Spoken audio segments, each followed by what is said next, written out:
And I'm with Greg on my couch from Good People. Hi, guys. We just decided to hang out, have a very casual session as if the others were not already. I thought you were my therapist. I am. Okay. It's like the undercover. You asked about the music. Yes, the music in your film is quite outstanding. Do tell. Tell me more. So it was incredibly hard. It was probably the hardest decision of the movie, even just from a writing standpoint, because I made the movie at the American Film Institute, which means that the rights that we had to get for all media worldwide for the existence of all time, which obviously when you're going after old soul songs, which are a lot of times owned by big companies such as Warner Brothers and things like that, that usually costs sometimes $500,000 to license that for a movie. Wow. Luckily, one of my close friends from college, Danny Axum, is a music supervisor, and he just has believed in me enough to where he agreed to do the movie for free. And he was like helping me out while he's working on like Baywatch.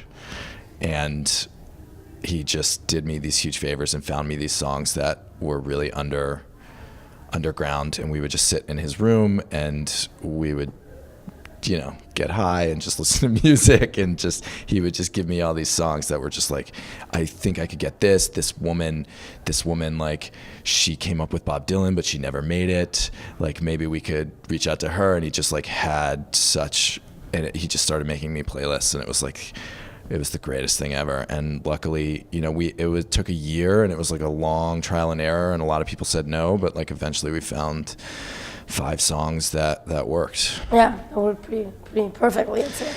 Yeah, it was hard. Can you just tell me what drew you to the project, since it's like such a female-oriented, like it's a very female point of view?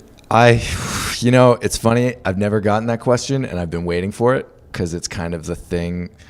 It's all the movies that I try to make are really intensely female, and I'm sort of a little insecure about that, especially right now, because I think a lot of people think I'm trying to capitalize on some moment, or I'm a white guy, like I'm not trying to.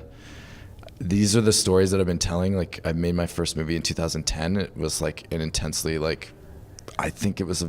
feminist film.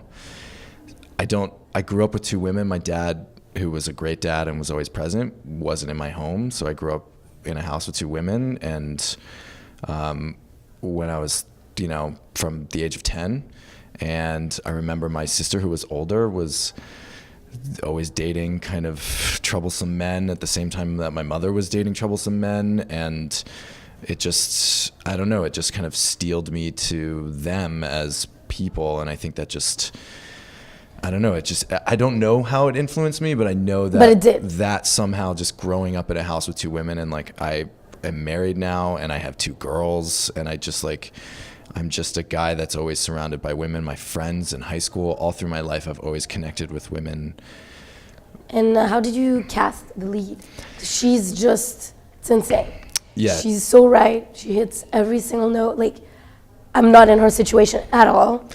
But everything she did rang so true, and I understood her. I was I get you. Yeah. So Tamara Reyes, who is just an amazing actress, I love telling this story.